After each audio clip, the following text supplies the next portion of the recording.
Welcome back. So for many families, it's a tricky topic at best. That's the subject of wills, and it's often left untouched until a serious illness or sudden death forces the conversation. Our guest says, yep, you want to be prepared, but he warns that many Canadian families have ignored the issue. They're steering clear of difficult conversations. We all do that.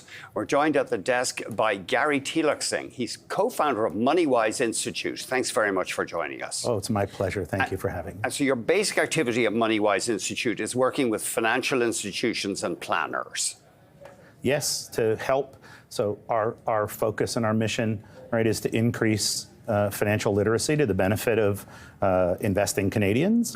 And we do that through helping financial institutions and their advisors do a better job of filling that need and helping Canadians, right, in the form of advice and investing. It's a tough job, financial planner. You got to know about a lot of stuff. It's a very tough job, and it's tough. It's a tough job if you stick to the lens of being a good investment advisor. It's a tougher job if you expand that lens to be advisor, that being trusted in things that are broadly more family than just investing. So you commissioned a survey earlier this year, and I think we can put up the board. I mean, talk about legacy issues. There's a disconnect, for example. A lot of parents say there's a risk that their money will be eroded, but a lot of them, half of them, haven't even talked with their offspring about it. But a lot of millennials and Gen Z are relying on getting some money. This is a big challenge, and the title of the research that we did was The Age of Broken Conversations. And it was interesting when we came up with the title, we thought, oh, that's kind of severe, a little stark. And then when we got the results, we said, wow, it's actually true. And you know, the statistics and details will bear that out. You know, in the current age of tariffs and, you know, potentially job instability and income instability, people are nervous, and that nervousness and the rise in the cost of living have given, you know, the majority of people, 80%, concern about their ability to have money at retirement. We'll roll that forward, and you have, you know, half of the people would say, I don't think I'll have anything to leave to my children. And then take that a step further to the receivers, you know, down the line, millennials and Gen Z, more than half are expecting it. So there's your gap. Ouch. The tough part of it is a quarter of those millennials and Gen Z receivers actually say, if I don't receive something, it's going to negatively affect my financial future and plan, which means they're banking on it. Yes, and that's tricky, yeah, because nothing is certain. Not at all. Yeah. Another thing you raise is the problem for financial planners.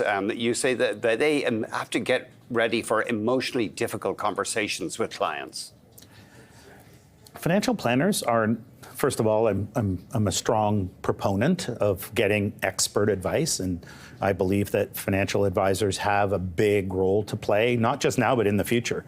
So these difficult conversations take you outside of just dollars. So for example, parents feel guilty about maybe not having money to leave, and maybe you can help them with a strategy that can optimize things so they have some. Most family members who have money to leave, some of them have already begun the process to give one sibling or another.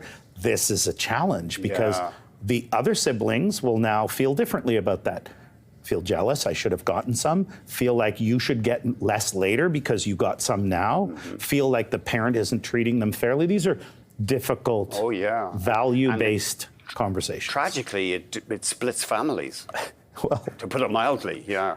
And probably, I think our numbers were 20% of Gen Z and millennials already say they're in conflict with a family member around a disagreement about funds that have changed hands. And you know, as a financial advisor, let me give you a simple question. So I ask you, my advisor, if I've given Sally some money now because she needs it more than Joe, should I give Joe some now or more later? Or maybe Joe doesn't really need it, I shouldn't give him any at all. These are not financial planning, investing questions. These are family planning questions that involve more, right, in terms of a family's values. Yeah.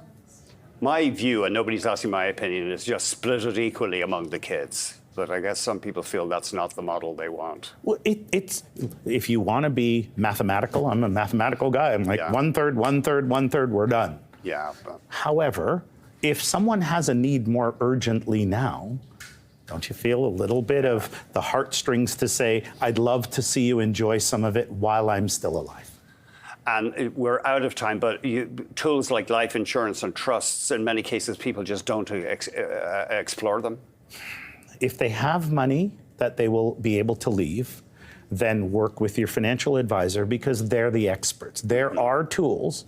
You know, if you feel like you don't have anything, talk to your advisor. They might help you. If you feel you do have something, talk to your advisor because they can help you get access to the tools that will optimize your outcome. Gary, thanks very much indeed. My pleasure, Andrew. Our guest has been Gary Teelucksingh. He is co-founder of MoneyWise Institute.